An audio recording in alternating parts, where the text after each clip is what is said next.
Hola, buenos días. Quería hablaros en este podcast de una cuestión que no estamos abordando, porque justo estamos abordando lo contrario.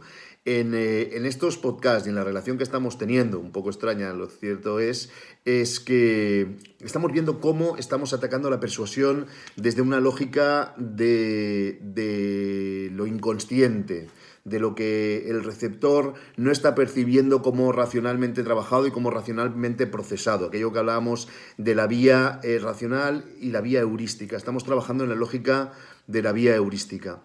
Estamos viendo muchos ejemplos y veremos algunos más, porque efectivamente es una de las vías en las que la persuasión es más potente, incide más. Pero hoy quería hablaros de justo lo contrario. Quería hablaros de cómo el uso y el abuso de este tipo de comunicación ha hecho que en algún momento las propuestas del presidente Sánchez aquí y de otros presidentes en otros lugares no hayan sido entendidas por la población o han sido criticadas por otros líderes políticos. Me refiero a su primer discurso, al discurso del estado de alarma, y al segundo discurso, al discurso de las medidas económicas que ponía en marcha esos 200.000 millones de euros para las ayudas, digamos, teniendo en cuenta los efectos económicos de esta crisis. Fijaos, si repasáis estos discursos, y os propongo que hagáis un repaso, aunque sea somero, si no lo queréis todo, hagáis un repaso, sobre todo al segundo de ellos, al económico, él no explica nunca por qué toma las medidas de que la gente esté confinada en casa, pero que se pueda ir a trabajar. Él dice, vamos a estar confinados, pero la gente que tenga que ir a trabajar en servicios básicos, y al principio dice, y en otros servicios, puede hacerlo. Eso le supone críticas por parte de otros políticos que dicen que tendríamos que vivir un confinamiento total. Y él no acaba de aclarar cuál es el elemento que está haciendo que tome esta decisión. Está haciendo un tipo de comunicación implícita, un tipo de comunicación en las que las razones de la toma de decisiones nunca son trasladadas a los ciudadanos, y de esto los políticos están absolutamente acostumbrados. ¿Qué diferente hubiera podido ser? Pongamos por caso, y juguemos un poco a la comunicación ficción. ¿Qué diferente hubiera podido ser eso de un caso en el que el presidente, en este caso Sánchez, pero cualquier otro mandatario que ha tenido que gestionar la misma crisis del mismo modo, hubiera dicho, señores, estamos luchando en dos frentes. Hay un frente que es absolutamente sanitario, es un frente que lucha para mejorar la salud y para que no enfermen nuestros ciudadanos, pero hay otro frente que tiene unas claves absolutamente contrarias, que es el frente económico. Cuanto más confinados estemos, más estamos destruyendo puestos de trabajo y más estamos complicando la recuperación de este país.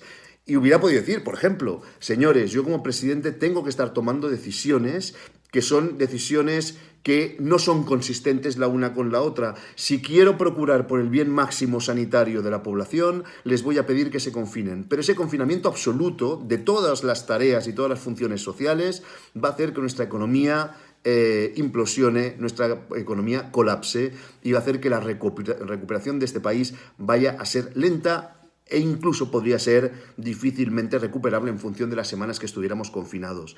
De algún modo hubiera podido trasladar ese dilema que tenía el presidente entre menos contagiados y menos muertos y menos afectación económica, porque va a haber gente que va a tener que sufrir la enfermedad o incluso morir por ella, pero luego hay actividades económicas que no se van a poder recuperar, hay lugares de trabajo que no se van a poder recuperar, incluso el país corre el riesgo de no recuperarse. Ese era el gran dilema de los políticos frente a esta crisis, era salud o trabajo. Este dilema, que es brutal plantearlo así, los políticos decidieron trabajar sobre la lógica de esta comunicación implícita. Trabajaron sobre la metáfora de la guerra. En la metáfora de la guerra hay secuelas, como todos entendemos, pero no se puso el foco en esas secuelas de carácter económico y se prefirió ese lado más humano. Es lógico que fuera así. Pero la realidad que nos estaban gestionando era una realidad doble, sanitaria y económica. En el último discurso, en el discurso de este fin de semana, el presidente ya pone foco en el desastre económico y social, y lo dice varias veces, pero sigue sin incidir en la claridad y la brutalidad a la que se expone cualquier mandatario político fruto de esta crisis. Yo os he recuperado un ejemplo, es un ejemplo de ficción. No he encontrado ejemplos reales, pero ese ejemplo de ficción es interesante. Es el ejemplo del presidente Kirkman en la serie Designated Survivor, el sucesor designado, en el que él es un político, es un presidente de Estados Unidos que tiene a gala la máxima transparencia siempre. Y eso, digamos, no siempre es consistente con sus actuaciones, seamos sinceros. Pero él tiene como mandato la máxima transparencia.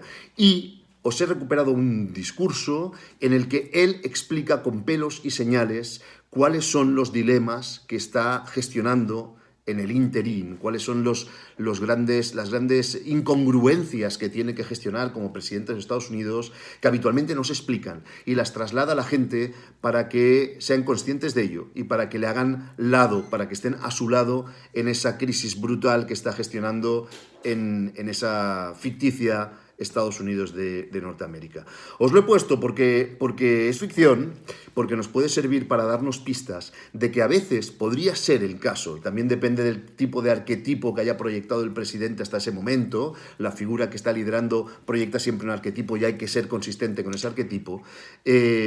Otra posibilidad, la posibilidad de hacer público el dilema de un presidente que lucha entre el menos muertes físicas de personas y menos muerte económica de un país. Es un dilema tremendo, es un dilema terrible que ha llegado solo de una manera implícita, de una manera tangencial. Os paso ese corte de la serie para que podáis vosotros mismos hacer el análisis y disfrutar con esta reflexión. Muchísimas gracias.